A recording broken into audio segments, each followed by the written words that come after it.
एक दिन की बात है, माता का वह घर में अकेली थी और उस वक्त घर में कोई नहीं था सिवाय गणेश के अलावा पूनम राम। लेकिन माता पार्वती जी को स्नान करने जाना था, इसलिए उन्होंने गणेश को बुलाया और कहा, मैं स्नान करने जा रही हूँ, बिना मेरी अनुमति के बिना तुम किसी को अंदर होने मत देना।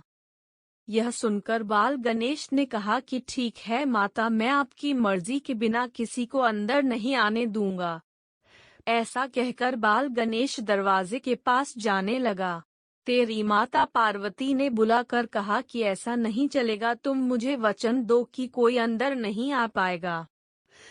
तभी बाल गणेश ने कहा कि ठीक है माँ, मैं वचन देता हूँ कि बिना आपकी मर्जी का किसी को भी अंदर आने की अनुमति नहीं दूंगा। कुछ देर होने के बाद भगवान शिव अपने घर आए थे, मतलब कि माता पार्वती के घर आए थे। क्योंकि बाल गणेश माता पार्वती और भगवान शिव के पुत्र थे, लेकिन इस बात की जानकारी भगवान शिव को भी नहीं थी। जैसे ही भगवान शिव घर के अंदर आने वाला ही था, तभी बीच रास्ते में भगवान शिव को गणेश जी ने रोक लिया था और गणेश जी ने भगवान शिव से कहा था कि मेरी माता का अनुमति है कि कोई अंदर ना जा पाए। यह सुनकर भगवान शिव ने पूछा कि ऐसी क्या बात है जो तुम मुझे मेरे घर में अंदर जाने से रोक रहे हो। तभी गणेश जी ने कहा है कि मेरी माता स्नान करने गई है और मुझे वचन देकर गई है कि मैं किसी को अंदर आने ना दूं।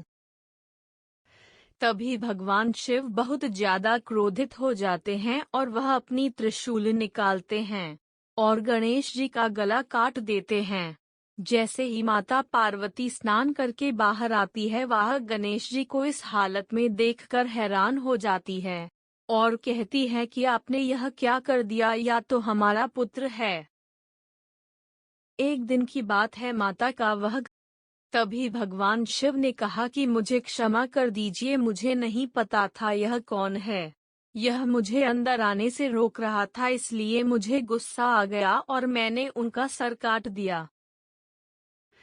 तभी माता पार्वती गुस्सा हो गई और कहने लगे कि मेरा पुत्र मुझे वापस किया जाए।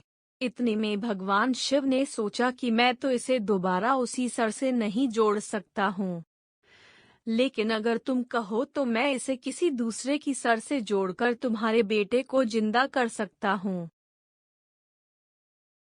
कल माता पार्वती ने भी अपनी सहमति दिखाई और कहा कि ठीक है, मेरे पुत्र को जिंदा किया जाए। स्टॉप। तभी बगल में खड़े नंदी को भगवान शिव ने कहा है कि तुम सीधा जंगल चले जाओ और जंगल में तुम्हें दूसरी जानवर का सर सबसे पहले देखें, उस जानवर का सर काट कर लेकर आओ।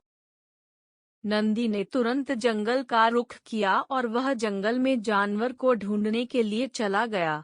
जंगल में जाते जाते नंदी को सबसे पहले हाथी दिखा। उन्होंने हाथी का सिर काट कर अपने साथ ले आया। तभी भगवान से अपने साथी के सर को गणेश के सर पर जोड़कर उसे जिंदा कर दिया। यह देखकर माता पार्वती ने कहा है कि मेरा बेटा कैसा लग रहा है। सभी लोग मेरे बेटे को देखकर हंसेंगे और इसे डरेंगे। तभी भगवान शिव ने कहा है कि तुम व्यर्थ ही चिंता कर रही हो। मैं इसे जिंदा ही नहीं करूंगा, बल्कि जिंदा करके पूरी तरह से वरदान भी दूंगा कि उनकी आने वाली सभी लोग किसी भी शुभ कार्य को करने से पहले भगवान श्री गणेश को याद करना अनिवार्य हो जाएगा।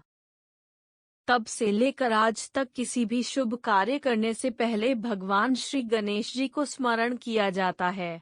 किसी भी शुभ कार्य करने से पहले, चाहे शादी हो या किसी भी प्रकार की कोई नई चीज का उपयोग करने से पहले, भगवान श्री गणेश जी का पूजा करना अनिवार्य माना जाता है। इसके पूजा के बिना किसी भी चीज की उद्घाटन करना या कोई नया कार्य करना अशुभ माना